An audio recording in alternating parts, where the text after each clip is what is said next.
Hi class, I wanted to show you guys how to do your plots and make sure that you guys have your primary and your secondary axes correct in your plots for your assignment. So first of all, as I can show you this graph, the one that you're going to submit, you guys will have depth on the y-axis here, as you can see, going from 0 to 25, in this case of Walkup Lake, and on the same on the right side as well. So this would be your secondary axis on your right side. Your primary is on your left side. On top of that, we also have your primary and your secondary horizontal axes. So in this case, the primary one is on the top and the secondary one is on the bottom. The one on the top shows temperature and the one on the bottom shows dissolved oxygen. So I'll show you guys how to make one of these graphs and make sure that you guys are able to plot these secondary axes. So first, what you want to do is make sure that you go press insert and you'll click a scatter plot. A scatter plot is what you need to plot all the points in your graph. Now, second, what you want to do is right-click this graph and select data.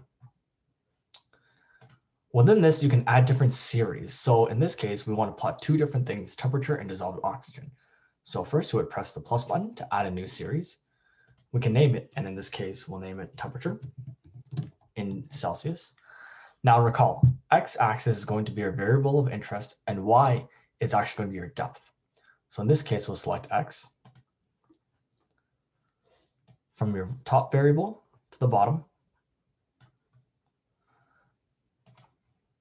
and then select your y.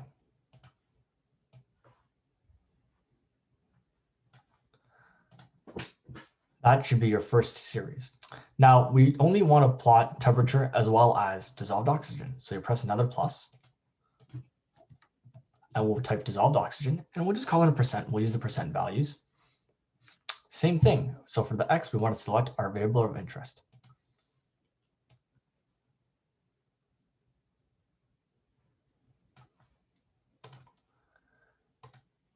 And y, in the same way, we want to select the depth from 0 to 20.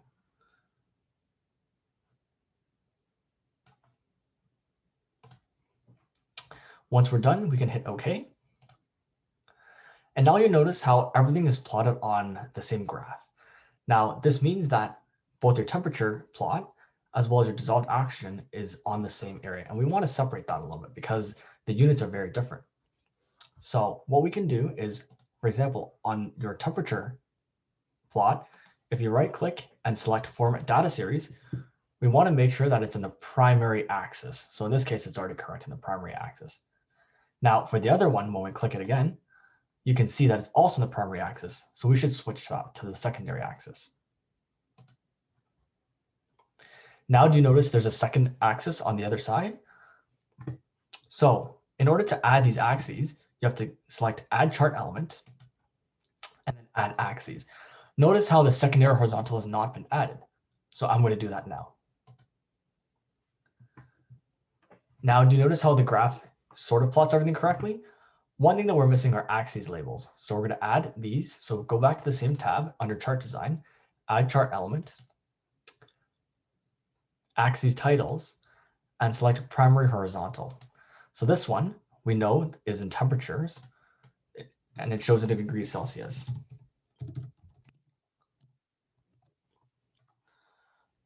And we'll continue doing the same, adding the axes labels that correspond to each variable. In this case, we have dissolved oxygen in percent.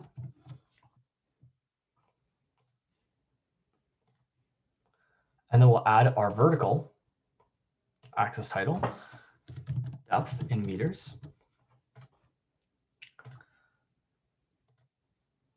And we'll add one more for the secondary vertical, depth also in meters.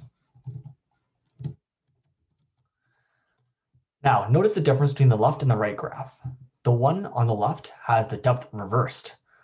In limnology, it's always classical to have 0 at the top and the greater depth at the bottom.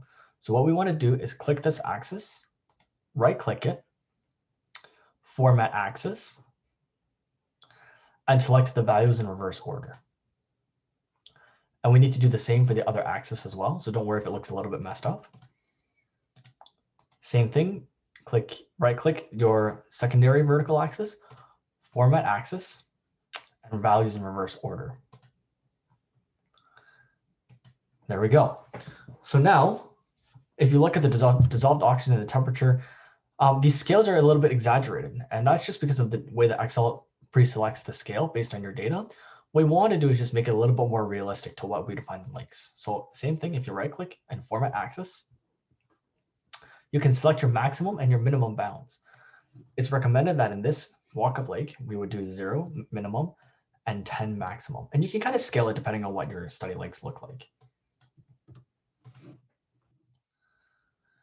Now, same thing, we can do the same thing for dissolved oxygen. It makes sense to plot this from 0 to 100%. So same thing, if you click this and if you click format axis, you can go from the minimum 0 to 100 maximum.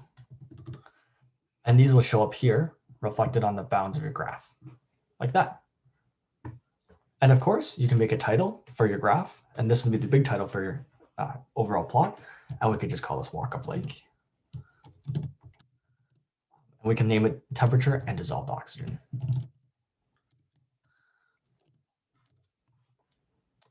And that's how you create a graph with a secondary axes.